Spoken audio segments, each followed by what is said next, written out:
तो दोस्तों आज के इस वीडियो में हम लोग मुगल काल का पार्ट 2 हम लोग कवर करने वाले हैं। तो इस वीडियो में हम लोग 101 से लेकर के 219 तक के प्रश्नों को कवर करेंगे। तो चलिए देखते हैं यहाँ पर क्या दिया गया है। पहला प्रश्न, किस बादशाह के अंतर्गत मुगल सेना में सर्वाधिक हिंदू सेनापति थे? तो इसका करेक्ट आंसर क्या होगा यहाँ पर? इसका करेक्ट आंसर हो जाएगा ऑप्शन नंबर डी, यानी औरंगजेब के मुगल सेना में सर्वाधिक हिंदू सेनापति थे। उसके बाद हम लोग 2 नंबर देखते हैं। 102 नंबर की, किस इतिहासकार ने अकबर द्वारा प्रतिपादित दीन इलाही को एक धर्म कहा? तो इसका करेक्ट आंसर क्या होगा यहाँ पर? इसका करेक्ट आंसर हो जाएगा ऑप्शन नंबर ए, अबुल फजल ने कहा।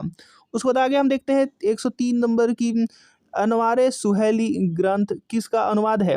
तो इसका करेक्ट आंसर क्या होगा यहाँ पर? अनवारे सुहेली ग्रंथ किसका अनुवाद है? तो इसका करेक्ट आंसर हो जाएगा ऑप्शन नंबर ए, पंचतंत्र का अनुवाद है। उसके बाद हम लोग आगे देखते हैं 104 नंबर यहाँ पर दिया गया है कि जहांगीर के दरबार में पक्षियों का सबसे बड़ा चित्रकार था। तो कौन चित्रकार था? तो इसका करेक्ट आंसर हो जाएगा ऑप्शन नंबर डी, यानी मंसूर। उसके बाद हम लोग आगे देखते हैं 105 नंबर की, निम्न में से किसने मुगल काल में ऐतिहासिक विवरण लिखा था? तो इसका करेक्ट आंसर क्या होगा यहाँ पर? इसका करेक्ट आंसर हो जाएगा ऑप्शन नंबर ए, मुगल बदन बेगम। उसके बाद हम लोग आगे देखते हैं 106 नंबर की, अकबर द्वारा अपनाई गई सुलह कुल सार्वभौम शांति तथा भाईचारा की अवधारणा निम्नलिखित में किस पर आधारित थी? तो इसका करेक्ट आंसर हो जाएगा ऑप्शन नंबर डी, उपर्युक्त सभी, यानी राजनीतिक उदारता, धार्मिक सहनशीलता और उदारवादी संस्कृति दृष्टिकोण, इन सब पर आधारित थी। उसके बाद आगे हम देखते हैं 107 नंबर की, प्रसिद्ध संगीतज्ञ तानसेन का मकबरा स्थित है। तो कहाँ पर स्थित है? तो ऑप्शन नंबर बी, ग्वालियर में स्थित है। 108 नंबर, गुलबदन बेगम पुत्री थी, तो किसकी पुत्री थी? तो इसका करेक्ट आंसर हो जाएगा ऑप्शन नंबर ए, बाबर की पुत्री थी। उसको हम लोग आगे देखते हैं, मुगल प्रशासन में जिले को किस नाम से जाना जाता था? तो इसका करेक्ट आंसर क्या होगा यहाँ पर? इसका करेक्ट आंसर हो जाएगा ऑप्शन नंबर डी, यानी सरकार, सरकार के नाम से जाना जाता है। उसके बाद आगे यहाँ पर दिया गया है कि किस सिख गुरु की मृत्यु के लिए औरंगजेब जिम्मेदार था? तो इसका करेक्ट आंसर हो जाएगा option number B, Guru Tegh Bahadur. उसके बाद हम लोग आगे देखते हैं 111 नंबर दिया गया है कि भारत के मुगल शासक बनने पर जहीरुद्दीन मोहम्मद ने नाम रखा। तो क्या नाम रखा? तो इसका करेक्ट आंसर हो जाएगा ऑप्शन नंबर ए, बाबर नाम रखा था। उसके बाद आगे यहाँ पर 112 नंबर दिया गया है कि अकबर के काल में महाभारत का फारसी अनुवाद जिसके निर्देशन में हुआ है वह है। तो इसका करेक्ट आंसर हो जाएगा फैजी। उसके बाद हम लोग आगे देखते हैं, दिल्ली के प्रसिद्ध जामा मस्जिद का निर्माण किसने किया? तो इसका करेक्ट आंसर क्या होगा यहाँ पर? इसका करेक्ट आंसर हो जाएगा ऑप्शन नंबर बी, यानी शाहजहां ने करवाया था। उसके बाद आगे दिया गया है कि निम्न मुसलमान विद्वानों में से हिंदी साहित्य के लिए किसका सबसे महत्वपूर्ण योगदान है? तो इसका करेक्ट आंसर हो जाएगा ऑप्शन नंबर सी, अब्दुल रहीम खान खाना। उसके बाद आगे दिया गया है 115 नंबर की, निम्न तथ्यों में कौन तथ्य ऐसा है जो अकबर को राष्ट्रीय सम्राट सिद्ध करने में सहायक नहीं है? तो इसका करेक्ट आंसर हो जाएगा ऑप्शन नंबर ए, अकबर ने इस्लाम धर्म को त्याग दिया। उसके बाद आगे दिया गया है यहाँ पर कि अकबर द्वारा बनाई गई श्रेष्ठतम इमारतें पाई जाती हैं। तो कहाँ में पाई जाती है? तो इसका करेक्ट आंसर हो जाएगा ऑप्शन नंबर डी, यानी फतेहपुर सिकरी में पाई जाती हैं। उसके बाद आगे यहाँ पर 170 नंबर दिया गया कि हल्दी घाटी युद्ध 1576 के पीछे अकबर का मुख्य उद्देश्य था। इसका करेक्ट आंसर हो जाएगा राणा प्रताप को अपने अधीन लाना। उसके बाद आगे दिया गया 118 नंबर की, मुगल सम्राट अकबर के समय का प्रसिद्ध चित्रकार था। उसके बाद यहाँ पर 119 नंबर दिया गया है कि निम्नलिखित में से किसमें हिंद तथा ईरानी वास्तुकला का सर्वप्रथम समन्वय देखने को मिलता है? तो इसका करेक्ट आंसर हो जाएगा option number D, Sher Shah के मकबरे में। उसके बाद आगे यहाँ पर 120 नंबर दिया गया है कि शेर शाह के बचपन का नाम था। तो इसका करेक्ट आंसर हो जाएगा ऑप्शन नंबर ए, यानी फरीद खां। उसके बाद आगे 121 नंबर दिया गया है कि शेर शाह के उसके पिता हसन खां ने एक जागीर के प्रबंधक के रूप में नियुक्त किया था, वह जागीर थी। तो इसका करेक्ट आंसर हो जाएगा ऑप्शन नंबर ए, सहसराम या फिर सासाराम। उसके बाद आगे दिया गया है कि दक्षिण बिहार के उस शासक का क्या नाम था जिन्हें फरीद खां को शेर खां की उपाधि दी थी? अपना वकील, प्रतिनिधि, उप प्रशासक एवं अपने पुत्र को अतालिक यानी संरक्षक व शिक्षक नियुक्त किया था। तो इसका करेक्ट आंसर हो जाएगा ऑप्शन नंबर ए, बहार खां नुहानी, जिसको लोहानी कहते हैं। उसके बाद आगे यहाँ पर दिया गया है कि दक्षिण भारत का वास्तविक शासक बनकर शेर खां ने उपाधि धारण की थी। तो इसका करेक्ट आंसर हो जाएगा ऑप्शन नंबर ए, यानी हजरत आला। उसके बाद आगे यहाँ पर दिया गया 124 नंबर की, हुमायूं और शेर खां के मध्य लड़े गए युद्धों में कौन सा युद्ध निर्णायक था जिसमें विजय के उपरांत शेर खां ने शेर शाह आलम उल आदिल की उपाधि धारण की थी? इसका करेक्ट आंसर हो जाएगा ऑप्शन नंबर सी, चौसा का युद्ध। उसके बाद आगे यहाँ पर दिया गया है कि किस युद्ध को जीतने के बाद शेर शाह ने दिल्ली में द्वितीय अफगान राज्य की स्थापना की? तो इसका करेक्ट आंसर हो जाएगा ऑप्शन नंबर ए, कन्नौज बिलग्राम का युद्ध। उसके बाद आगे यहाँ पर दिया गया कि भारत के इतिहास के संदर्भ में अब्दुल हमीद लाहौरी कौन थे? तो अब्दुल हमीद लाहौरी कौन थे भारत के इतिहास के संदर्भ में? तो इसका करेक्ट आंसर हो जाएगा ऑप्शन नंबर बी, शाहजहां के शासन का एक राजकीय इतिहासकार। उसके बाद आगे यहाँ पर 127 नंबर दिया गया, कथन ए और कथन आर दिया गया। यहाँ पर कथन ए और कारण आर दिया गया है और आपको बताना है कि कौन सा कथन यहाँ पर सही है और कारण आर सही है या नहीं। तो इसका करेक्ट आंसर यहाँ पर मैं आपको बता दे रहा हूँ। यहाँ पर दिया गया, शाह आलम द्वितीय ने सम्राट के रूप में प्रारंभिक वर्ष अपनी राजधानी से दूर व्यतीत किए। कारण दिया गया है कि उत्तर पश्चिम सीमांत से विदेशी आक्रमण का भय घात लगाए रहता था। तो इसका करेक्ट आंसर हो जाएगा यहाँ पर ऑप्शन नंबर बी, ए और आर दोनों सही है तथा आर ए की सही स्पष्टीकरण नहीं है। तो ये ऑप्शन नंबर बी करेक्ट हो जाएगा। उसके बाद आगे दिया गया 128 नंबर की धर्मत का युद्ध अप्रैल 1658 निम्न में से किन के बीच लड़ा गया था? तो इसका करेक्ट आंसर हो जाएगा ऑप्शन नंबर सी, औरंगजेब और दारा सिकोह के बीच लड़ा गया था। उसके बाद आगे यहाँ पर 129 नंबर कथन ए और कारण आर दिया गया है फिर से, और इसका करेक्ट आंसर आपको बताना है। कथन में दिया गया है कि खानवा का युद्ध निश्चित ही पानीपत के प्रथम युद्ध की अपेक्षा अधिक निर्णायक और महत्वपूर्ण था, और यहाँ पर कारण दिया गया है कि राजपूत वीर राणा संगम निश्चय ही इब्राहिम लोदी की अपेक्षा अधिक दुर्जय शत्रु था। तो इसका करेक्ट आंसर क्या होगा यहाँ पर? ऑप्शन नंबर ए करेक्ट हो जाएगा, यानी ए और आर दोनों सही है तथा आर ए का सही स्पष्टीकरण है। उसके बाद आगे यहाँ पर दिया गया है 130 नंबर की, मुगल काल में निम्नलिखित बंदरगाहों में किसको बाबुल मक्का यानी मक्का द्वार कहा जाता था? तो इसका करेक्ट आंसर क्या होगा यहाँ पर? इसका करेक्ट आंसर हो जाएगा ऑप्शन नंबर डी, सूरत को कहा जाता था। उसके बाद आगे यहाँ पर दिया गया है, आगे यहाँ पर 131 नंबर दिया गया है कि निम्नलिखित युग्मों में से कौन सा एक सही सुमेलित नहीं है? तो इसका करेक्ट आंसर आपको बताना है। तो इसका करेक्ट आंसर हो जाएगा option number B, Akbar Sir Thomas Roe, ये सुमेलित नहीं है। उसके बाद आगे यहाँ पर दिया गया कथन ए और कारण आर दिया गया है कि अकबर के काल में हर 10 घुड़सवार सैनिक के लिए मनसबदारों के 20 घोड़ों को रख रखाव करना पड़ता था। कारण यहाँ पर दिया गया है कि घोड़ों को यात्रा में आराम देना होता था और युद्ध के समय उनको बदलना आवश्यक होता था। तो यहाँ पर करेक्ट आंसर हो जाएगा यहाँ पर ऑप्शन नंबर डी, ए गलत है परंतु आर सही है। उसके बाद आगे यहाँ पर दिया गया है कि निम्नलिखित कथनों पर विचार कीजिए। कथन दिए गए हैं और इन कथनों में से आपको करेक्ट आंसर बताना है, इसमें से ऑप्शन दिए गए हैं। तो चलिए यहाँ पर दिया गया, जिन्होंने अपनी सेवाएं अहदी वे घुड़सवार सिपाही थे जिन्होंने अपनी सेवाएं एकाकी प्रदान की, जिन्होंने किसी सरदार के साथ अपने को संलग्न नहीं किया, सम्राट ही उनका आसन्न कर्नल था, जिन्होंने अपने को मिर्जाओं के साथ संलग्न किया। इसमें से कौन सा करेक्ट है? तो इसका करेक्ट आंसर मैं आपको बता दे रहा हूँ। इसका करेक्ट आंसर हो जाएगा ऑप्शन नंबर बी, यानी 1, 2 और 3 सही है और बाकी ये चौथा गलत है। उसके बाद आगे यहाँ पर दिया गया है 134 नंबर की, कंधार के निकल जाने से मुगल साम्राज्य को एक बड़ा धक्का पहुंचा। तो इसका करेक्ट आंसर क्या होगा यहाँ पर? इसका करेक्ट आंसर हो जाएगा ऑप्शन नंबर डी, सामरिक महत्व के केंद्र के दृष्टिकोण से बड़ा धक्का पहुंचा। उसके बाद आगे यहाँ पर दिया गया 135 नंबर की, अकबर के शासनकाल में पुनर्गठित केंद्रिक प्रशासन तंत्र के अंतर्गत सैनिक विभाग का प्रमुख था। तो इसका करेक्ट आंसर हो जाएगा यहाँ पर ऑप्शन नंबर बी, यानी मीर बख्शी। उसके बाद आगे यहाँ पर दिया गया है 136 नंबर की, राजपूताना क्षेत्र के किस राज्य को जीतने में मुश्किल हुई और जब अंततः जीत मिली तो शेर शाह के मुख से अनायास यह निकला कि अरे मैंने एक मुट्ठी भर बाजरे के पीछे हिंदुस्तान का राज्य ही गवा दिया। तो इसका करेक्ट आंसर क्या होगा यहाँ पर? इसका करेक्ट आंसर होगा ऑप्शन नंबर ए, मारवाड़। उसके बाद आगे यहाँ पर दिया गया है कि किस अभियान के समय अचानक बारूद में विस्फोट हो जाने के कारण शेर शाह की मृत्यु हो गई थी? तो इसका करेक्ट आंसर हो जाएगा ऑप्शन नंबर डी, कलिंजर अभियान के समय। उसका अगला प्रश्न यहाँ पर 138 नंबर दिया गया कि शेर शाह के बारे में क्या असत्य है? तो इसका करेक्ट आंसर हो जाएगा option number D, Sher Shah ने सासाराम में एक सुंदर किले का निर्माण करवाया, ये असत्य है। उसके बाद आगे यहाँ पर दिया गया 139 नंबर की, सूची 1 को सूची 2 के साथ सुमेलित करना है। पहला में यहाँ पर दिया गया शेर शाह कालीन प्रशासनिक इकाई और दूसरा सूची में दिया गया इकाई का प्रधान। तो यहाँ पर डायरेक्ट मैं आपको आंसर बता दे रहा हूँ। इक्ता यानी प्रांत का जो प्रधान था हाकिम एवं अमीन, और जिला का जो प्रधान था सिकदारान एवं मुंसिफे मुंसिफान कहलाता था। तालुका यानी परगना का जो प्रधान था उसे सिकदार एवं मुंसिफ कहलाता था। और उसके बाद यहाँ पर ग्राम का हो जाएगा मुकद्दम एवं अमील। तो यहाँ पर 1, 2, 3, 4 यानी 1, 2, 3, 4 ऑप्शन करेक्ट हो जाएगा। तो देखते हैं, तो यहाँ पर ऑप्शन नंबर ए करेक्ट हो जाएगा, 1, 2, 3, 4, ठीक है, ऑप्शन नंबर ए। उसके बाद हम लोग 140 नंबर देखते हैं कि शेर शाह कालीन प्रशासन में फौजदार था। तो यहाँ पर फौजदार कौन था? तो इसका करेक्ट आंसर क्या होगा? यहाँ पर ऑप्शन दिए गए हैं, तो इसका करेक्ट आंसर मैं आपको बता दे रहा हूँ, ऑप्शन नंबर ए करेक्ट हो जाएगा, कोषाध्यक्ष। उसके बाद आगे यहाँ पर दिया गया है 141 नंबर की, शेर शाह कालीन प्रशासन में कानूनगो का काम था। शेर शाह कालीन प्रशासन में कानूनगो का क्या काम था? तो इसका करेक्ट आंसर हो जाएगा ऑप्शन नंबर ए, यानी भूमि संबंधी रिकॉर्डों को रखना। उसके बाद यहाँ पर 142 नंबर दिया गया है कि किसने शेर शाह कालीन ग्राम प्रशासन के संदर्भ में कहा था कि एक जरा छिड़ मृत्यु मुख में पहुंचने ही वाली वृद्धा अपने सिर पर स्वर्ण भूषणों से भरा टोकरा रखे यात्रा पर निकल पड़े, तब भी किसी चोर या लुटेरे की हिम्मत नहीं हुई कि वह बुढ़िया के पास फटक भी जाए, क्योंकि उन्हें मालूम है कि इसके लिए शेरशाह कितना बड़ा दंड दे सकता है। तो इसका करेक्ट आंसर क्या होगा यहाँ पर? तो किसने कहा था? तो इसका करेक्ट आंसर हो जाएगा ऑप्शन नंबर ए, अब्बास खां सरवानी।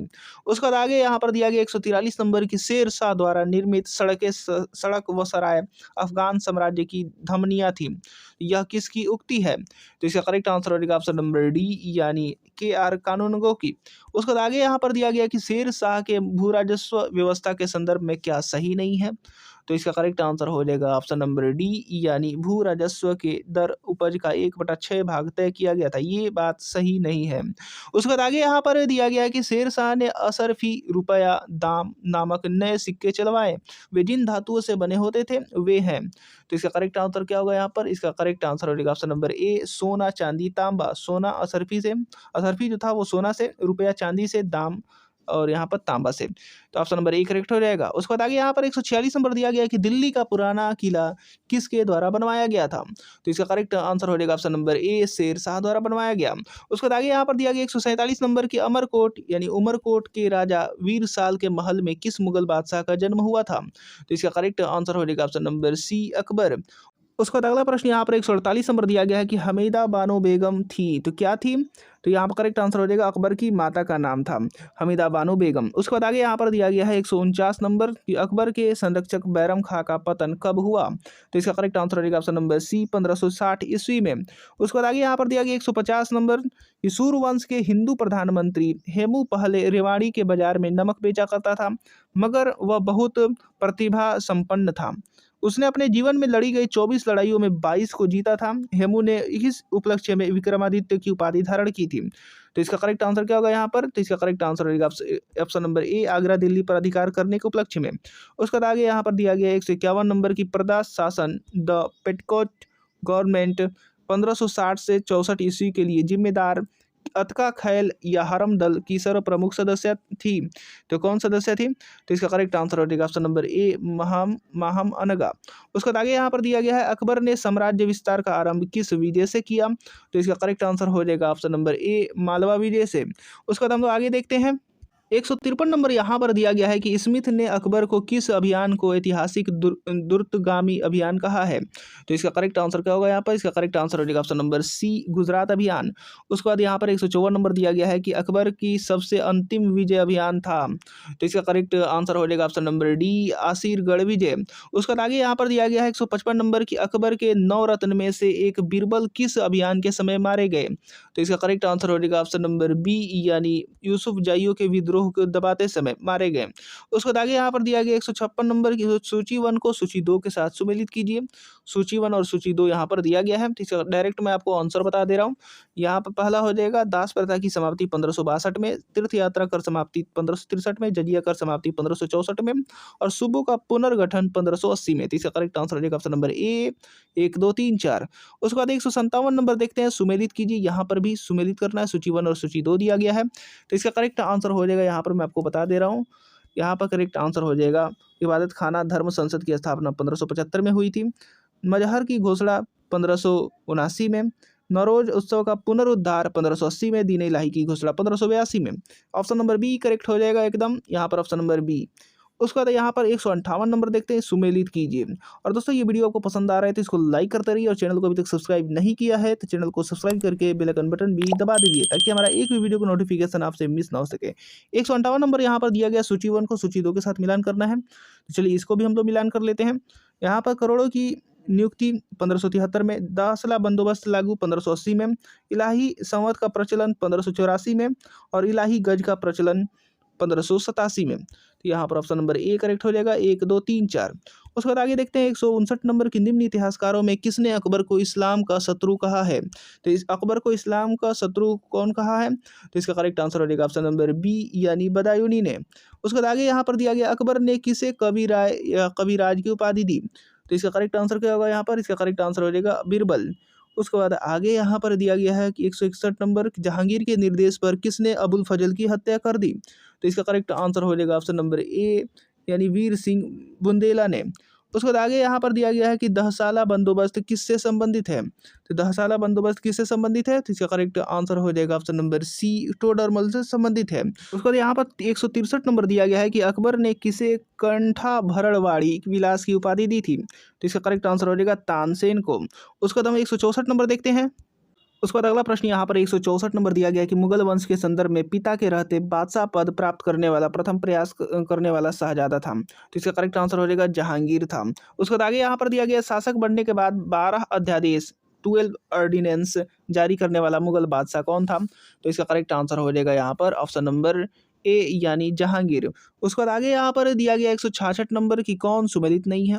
तो इसका डायरेक्ट मैं आपको आंसर बता दे रहा हूँ। तो इसका करेक्ट आंसर हो जाएगा ऑप्शन नंबर बी यानी 5वें गुरु अर्जुन देव की हत्या 1706 में नहीं हुई थी।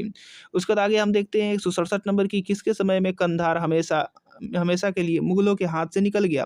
तो इसका करेक्ट आंसर हो जाएगा ऑप्शन नंबर ए जहांगीर। उसके बाद आगे यहाँ पर दिया गया 168 नंबर की सुमेलित कीजिए सूची 1 और सूची 2 को। तो जहांगीर की पत्नियां और उपाधि और पदनाम यहाँ पर दी गई है। तो इसका करेक्ट आंसर मैं आपको बता दे रहा हूँ। यहाँ पर हो जाएगा मानबाई का हो जाए शाह बेगम, जगत गोसाई जोधाबाई और मेहरुन्निसा नूर महल नूरजहां पादशाह बेगम, ये सब के सब उपाधियां और पदनाम थे। उसके बाद आगे हम देखते हैं यहाँ पर इसका करेक्ट आंसर हो जाएगा ऑप्शन नंबर ए। उसके बाद आगे देखते हैं 169 नंबर की मेवाड़ से युद्ध तथा चित्तौड़ की संधि किसके शासनकाल की महत्वपूर्ण उपलब्धि है। तो इसका करेक्ट आंसर हो जाएगा ऑप्शन नंबर बी यानी जहांगीर। उसके बाद आगे देखते हैं 170 नंबर की किस शासक को जहांगीर ने फरजंद यानी पुत्र की उपाधि से सम्मानित किया। तो इसका करेक्ट आंसर हो जाएगा ऑप्शन नंबर ए बीजापुर के शासक आदिल शाह को। उसके बाद आगे यहाँ पर 171 नंबर दिया है कि मैंने अपना राज्य अपनी प्यारी बेगम के हाथों में एक प्याला शराब और एक प्याले शोरबे के लिए बेच दिया, यह किसकी उक्ति है। तो इसका करेक्ट आंसर हो जाएगा ऑप्शन नंबर ए जहांगीर। उसके बाद आगे यहाँ पर दिया गया है 172 नंबर की जो चित्रकला के शत्रु हैं मैं उनका शत्रु हूँ, किस मुगल शासक ने कहा। तो इसका करेक्ट आंसर हो जाएगा ऑप्शन नंबर बी जहांगीर ने। उसके बाद आगे यहाँ पर दिया गया है कि मराठों एवं अफगानों को मनसबदारी प्रथा में शामिल करने वाला प्रथम मुगल शासक था। तो इसका करेक्ट आंसर क्या होगा यहाँ पर, इसका करेक्ट आंसर हो जाएगा जहांगीर। उसके बाद 174 नंबर दिया गया है कि शाहजहां के समय कौन सी घटना नहीं हुई। तो इसका करेक्ट आंसर हो जाएगा महावत खां का विद्रोह नहीं हुआ था, बाकी ये सभी के सभी विद्रोह हुए थे, दमन हुए थे। उसके बाद आगे यहाँ पर दिया गया 175 नंबर दिया गया है कि शाहजहां का मूल नाम था। इसका करेक्ट आंसर हो जाएगा खुर्रम। उसके बाद आगे दिया गया शाहजहां ने किसे मलकाए जमानी की उपाधि दी।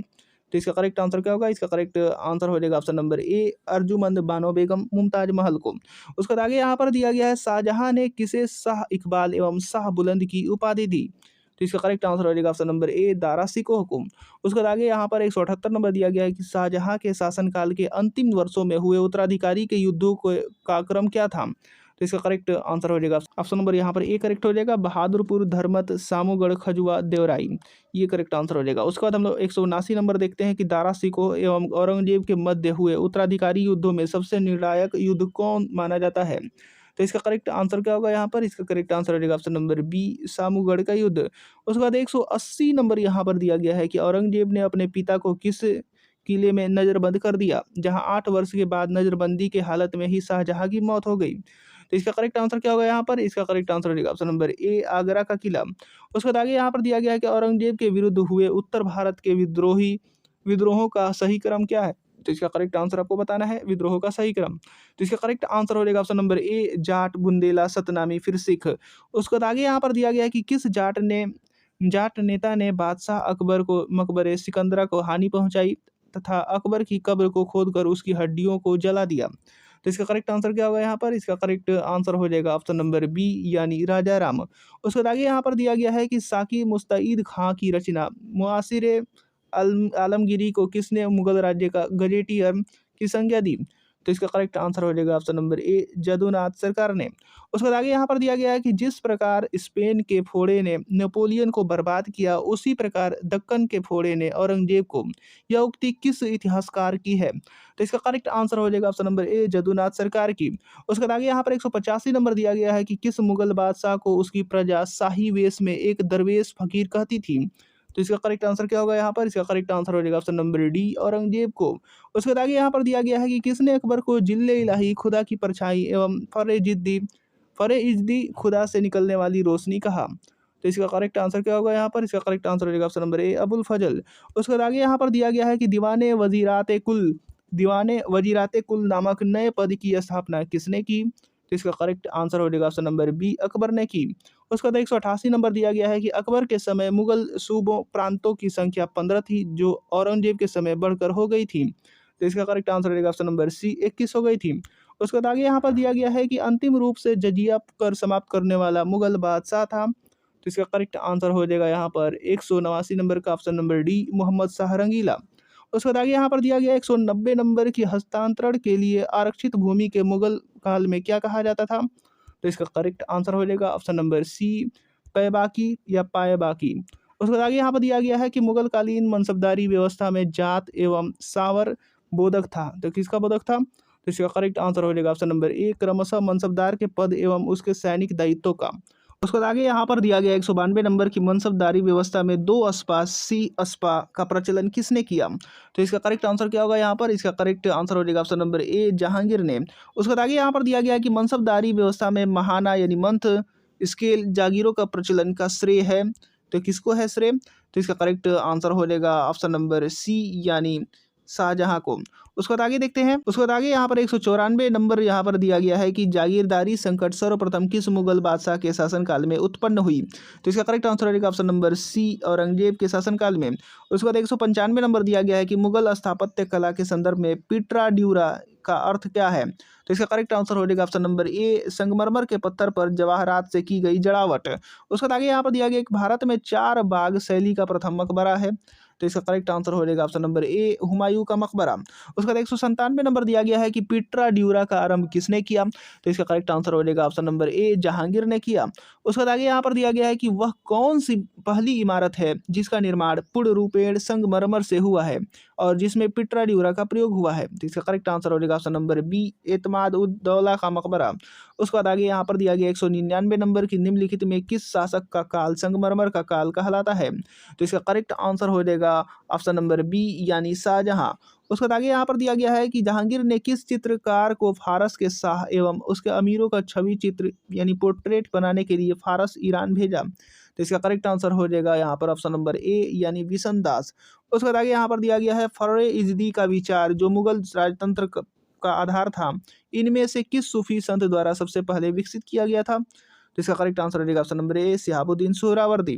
उसके बाद आगे यहाँ पर 202 नंबर दिया गया है कि औरंगजेब कालीन ऐतिहासिक ग्रंथ नुस्खाए दिलकुशा के रचनाकार थे। तो इसका करेक्ट आंसर हो जाएगा ऑप्शन नंबर ए, भीमसेन सक्सेना कायस्थ। उसके बाद आगे अकबरनामा किसने लिखा दिया गया है? अकबरनामा किसने लिखा? तो इसका करेक्ट आंसर हो जाएगा ऑप्शन नंबर डी, अबुल फजल ने। उसके बाद अगला प्रश्न यहाँ पर 204 नंबर दिया गया है कि एतामद उद्दौला का मकबरा आगरा में किसने बनवाया? तो इसका करेक्ट आंसर क्या होगा यहाँ पर? इसका करेक्ट आंसर हो जाएगा नूरजहां ने बनवाया एतामद उद्दौला का मकबरा।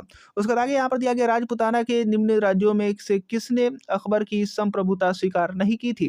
तो इसका करेक्ट आंसर क्या होगा यहाँ पर? इसका करेक्ट आंसर हो जाएगा ऑप्शन नंबर बी, यानी मेवाड़। उसके बाद आगे यहाँ पर दिया गया है कि किस मध्यकालीन शासक ने पट्टा एवं कबूलियत की प्रथा आरंभ की थी? तो इसका करेक्ट आंसर क्या होगा यहाँ पर? इसका करेक्ट आंसर हो जाएगा ऑप्शन नंबर सी, शेर शाह ने। उसके बाद आगे यहाँ पर दिया गया 207 नंबर, जहांगीर को कहाँ दफनाया गया? तो इसका करेक्ट आंसर आपको बताना है। तो इसका करेक्ट आंसर हो जाएगा ऑप्शन नंबर सी, लाहौर में दफनाया गया। उसके बाद आगे देखते हैं।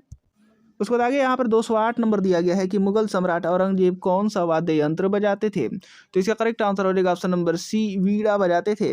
उसके बाद आगे यहाँ पर दिया गया है 209 नंबर की वह प्रसिद्ध जैन आचार्य कौन थे जिनको अकबर ने बहुत सम्मानित किया? तो इसका करेक्ट आंसर हो जाएगा option number B, Harivijay Suri. उसके बाद आगे यहाँ पर दिया गया कि निम्नलिखित में से कौन जहांगीर का चित्रकार थे? यहाँ पर ऑप्शन दिए गए, यहाँ पर पहले 1, 2, 3, 4 दिया गया और इसमें से बताना है करेक्ट आंसर कौन कौन थे। तो इसका करेक्ट आंसर मैं आपको बता दे रहा हूँ। तो इसका करेक्ट आंसर हो जाएगा 2 और 3, अबुल हसन और अक्का रिजा। उसके बाद आगे देखते हैं। यहाँ पर लंदन में ब्रिटिश ईस्ट इंडिया कंपनी के गठन के समय भारत का निम्नलिखित में से कौन बादशाह था? तो इसका करेक्ट आंसर हो जाएगा ऑप्शन नंबर ए, अकबर था। उसके बाद आगे यहाँ पर दिया गया है कि शाहजहां के काल में कौन यूरोपीय यात्री भारत आया था शाहजहां के काल में? तो इसका करेक्ट आंसर हो जाएगा ऑप्शन नंबर डी, पीटर मुंडी। उसके बाद आगे यहाँ पर दिया गया है कि अकबर ने दीन इलाही वर्ष में प्रारंभ किया। तो कब प्रारंभ किया? वर्ष कितने में प्रारंभ किया? 200, यहाँ पर 213 का हो जाएगा यहाँ पर करेक्ट आंसर 1582 में। उसके बाद आगे यहाँ पर दिया गया है 214 नंबर की इनमें से कौन अकबर के दरबार में चित्रकार नहीं था? इसका करेक्ट आंसर हो जाएगा ऑप्शन नंबर सी, कल्याण दास। उसके बाद आगे यहाँ पर दिया गया 215 नंबर की बाबर ने सर्वप्रथम पदशाह की पदवी धारण की थी। तो इसका करेक्ट आंसर हो जाएगा ऑप्शन नंबर बी, काबुल में। उसके बाद आगे यहाँ पर दिया गया निम्नलिखित में से कौन नूरजहां के गुट का सदस्य नहीं था। तो इसका करेक्ट आंसर हो जाएगा ऑप्शन नंबर ए, जहांगीर। उसके बाद आगे यहाँ पर दिया गया है 217 नंबर की अकबर के दरबार के सुलेखकार का नाम क्या है, जिसे जरीन कलम या स्वर्ण कलम के नाम से सम्मानित किया गया था। तो इसका करेक्ट आंसर हो जाएगा option number C, Mohammad Hussain. उसके बाद आगे यहाँ पर 218 नंबर दिया गया है कि मियाँ तानसेन के संदर्भ में निम्नलिखित में कौन सा कथन सही नहीं है। तो इसका करेक्ट आंसर हो जाएगा ऑप्शन नंबर ए, सम्राट अकबर द्वारा इन्हें दी गई उपाधि तानसेन थी, ये सही नहीं है। उसके बाद आगे यहाँ पर दिया गया है कि सम्राट अकबर के दरबार में टोडरमल क्या थे। तो इसका करेक्ट आंसर हो जाएगा ऑप्शन नंबर डी, वित्त मंत्री थे। टोडरमल जो थे सम्राट अकबर के दरबार में टोडरमल वित्त मंत्री थे। तो ये वीडियो का लास्ट प्रश्न था। तो उम्मीद करता हूँ कि मुगल काल से जितने भी प्रश्न यहाँ पर लूसेंट में दिए गए हैं आप लोगों ने याद कर दिया होगा, आप लोगों ने पढ़ लिया है। तो उम्मीद करता हूँ कि आप लोगों ने ये सब्सक्राइब भी कर दिया होगा इस चैनल को, और अभी तक सब्सक्राइब नहीं किया तो चैनल को सब्सक्राइब भी कर लीजिए और साथ में बेल आइकन बटन भी दबा दीजिए ताकि हमारा एक वीडियो का नोटिफिकेशन आपसे मिस ना हो सके। तो मिलते हैं अगले वीडियोज़ में।